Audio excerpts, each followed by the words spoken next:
Morning, class! Good morning, teacher. Nag-on mo? Wala. Yes, Nag-breakfast mo? Yes. Okay, very good. Okay, today I will be reading a story. Ganano mo yung story? Yes, teacher. Okay, so it's all about monkey and crocodile. Kita niyo mag crocodile? Yes. Crocodile? Kita niyo mag crocodile?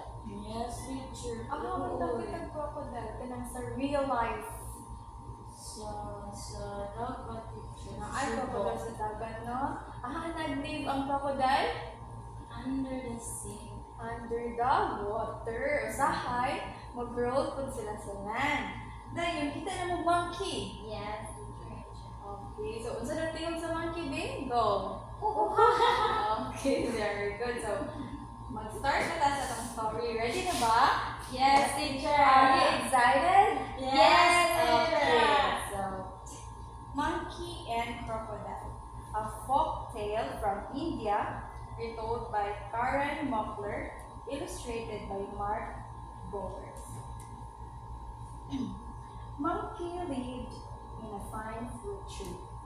By the side of a river, he spent his days eating the fruit of the tree and swimming in its branches. Anong live si monkey?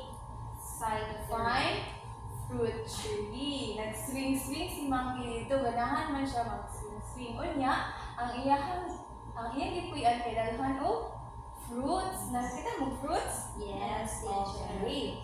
One day, crocodile took a rest under the tree. Kinsay nagpahuway sa puloy-ano ni monkey? Si Crocodile. crocodile. Monkey greeted crocodile saying, "As you are under my tree, that makes you my guests. Allow me to offer you food." Tabalong mo sa guests? Wala, teacher. Okay. Si crocodile kay guest siya ni monkey. Kaya naman, ning bisita man si crocodile ni monkey. Dayon, ni ana si crocodile, ana si monkey nga, kay ni anhi man kadiri sa akong puloy-anan, tagaan ka og fruit. So, si monkey yung i-offer of fruit si crocodile. Monkey tossed down fruit after sweet fruit to crocodile.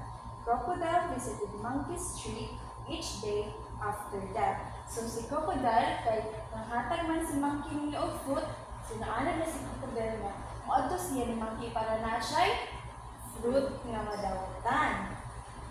One day, crocodile asked monkey to cross the river with him for dinner. He called out to monkey, "Please join me. I should have invited you sooner." So, naka-decide si crocodile nga iyang ubanon si monkey kay sa ilang buhaton Dinner. mangaon sila kay si monkey sige man naghatag ni crocodile og fruit. So naka-decide si crocodile nga si crocodile po yung mohatag og fruit ni monkey. Okay. Muuban ka ha si monkey o dili?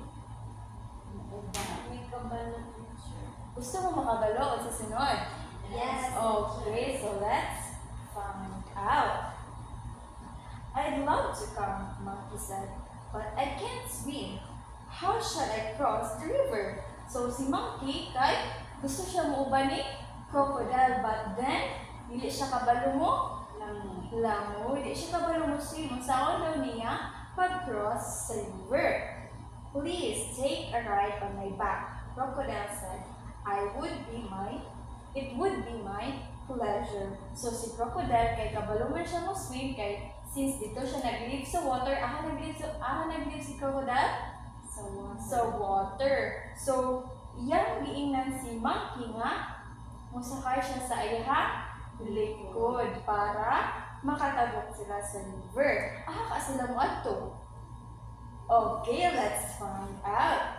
"The pleasure is all mine," said monkey. So, nakita niyo sa picture nga ni ride sa back si monkey. Dayon, he left his safe tree and climbed onto crocodile's back. Ka sila mo adto. They set out across the river. "What, may I ask, for dinner?" Monkey asked.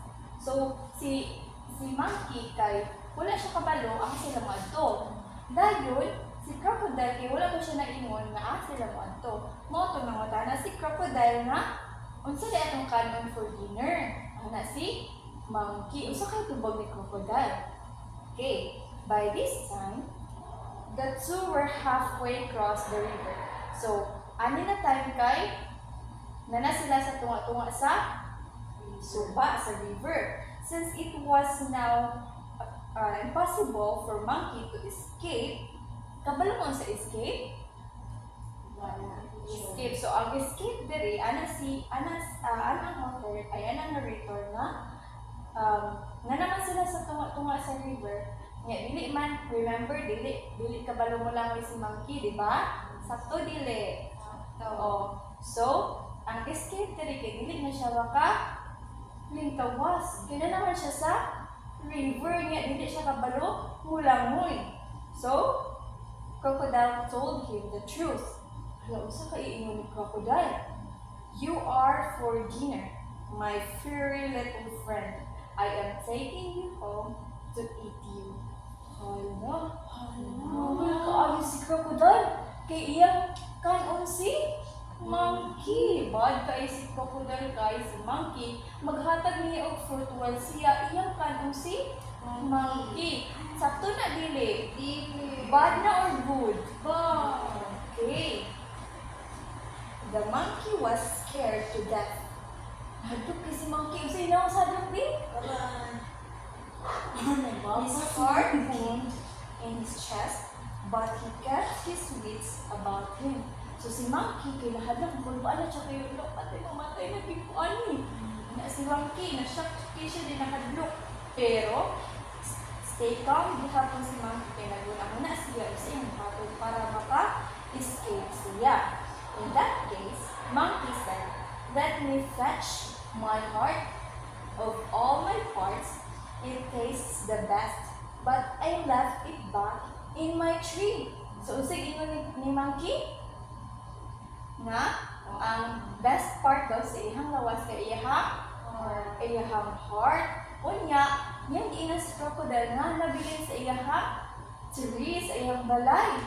So, usa kay iingon ni crocodile? Okay, atong lantawon. Oh yes, crocodile agreed. Please fetch your heart. So, ana si crocodile nga, sakto ka. Ang best part sa imong lawas nga lamitan kung ka imong heart. Dayon, kuha imong heart dito sa imong tree. So, ang gibuhat ni crocodile kay crocodile turned and swam back to monkey's tree. So, nimbalik si crocodile dito sa tree ni monkey. Kaya para ang sa to, waon ang heart. As soon as they reached the river bank, monkey jumped off and climbed out of reach. He laughed down at crocodile. Nga nakatawa si monkey pag abot niya sa tree. Okay, naisahan niya si crocodile kay nga naman balik siya sa iyahang tree kay nga makuha din nato atong heart class or dili.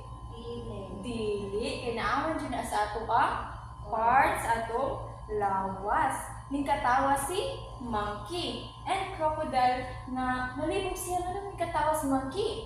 And crocodile, he called, "My big scaly friend, I won't be coming tonight for dinner." Ana si monkey kay iyang naisahan si crocodile. Nalipay kayo si monkey kay wala siya na kaon sa crocodile. Crocodile was angry and ashamed. He knew then that monkey has outsmarted him. From that day forward, monkeys have never trusted crocodiles. So, naka-escape ba si monkey? Wala. Okay, tungkol sa iyang pagka-clever, tungkol sa iyang pagka-bright, wala siya nagpadala sa iyang kahadlok. But nag-think siya para maka-escape siya sa crocodile. Very good ang gibuhat ni monkey, dili? Very good. Okay. Dayon, unsa man si crocodile? Balik sa river. Oh, na-angry si crocodile kay na-outsmarted. Kasi outsmarted glass. Natikasan siya ni monkey. Na bright mong good kay si monkey. Kaya nakaguna-una din siya. Dapat, lang din ako ni si crocodile para dili ko makaon. Kaya iyan mo kung kanon. Okay. So, usa kay moral sa story. Usa kay lesson na atong makuha ana. Sa lesson ko. Teacher, dili ko may mga crocodile. Okay, very good. Dili ka magpahinay crocodile no nga mag-itog monkey dapat mag-good ka sa imong friend. Ikaw, unsa may moral story? Ko ang teacher, dili mo patakad sali. No, very good, no? Dili dapat magpatakag sali. Dili na to i-give atong trust dayon sa isa ka tawo, especially if dili kay na to siya kaila, dili na to siya close. Kaya nga naman, dali ro ta mailag basta mo salig dayon ta sa isa ka tawo. So dapat ato sang tanawon, ato sang i-examine ang isa ka tawo. Dapat ilaila ko nato para dili ta sa dili ta mailag. Okay, nakasagot ka mo sa story class? Yes, teacher. Unsa imong ganahan? Kinsa imong ganahan? Si crocodile or si monkey? Si monkey. Okay, si monkey. Kaya nga naman, good si monkey or dili? Good. Unsa gibuhat ni monkey? Naghatag siya food ni Oh, crocodile. dayon. Si crocodile, unsa gibuhat ni crocodile? Yung picture is Yang gibetray si monkey, no? Yang kanon ta si monkey. Unya, bright man si monkey. So, naka-escape ba si monkey? Unsa gito escape? Makatakas. Unsa outsmarted? Very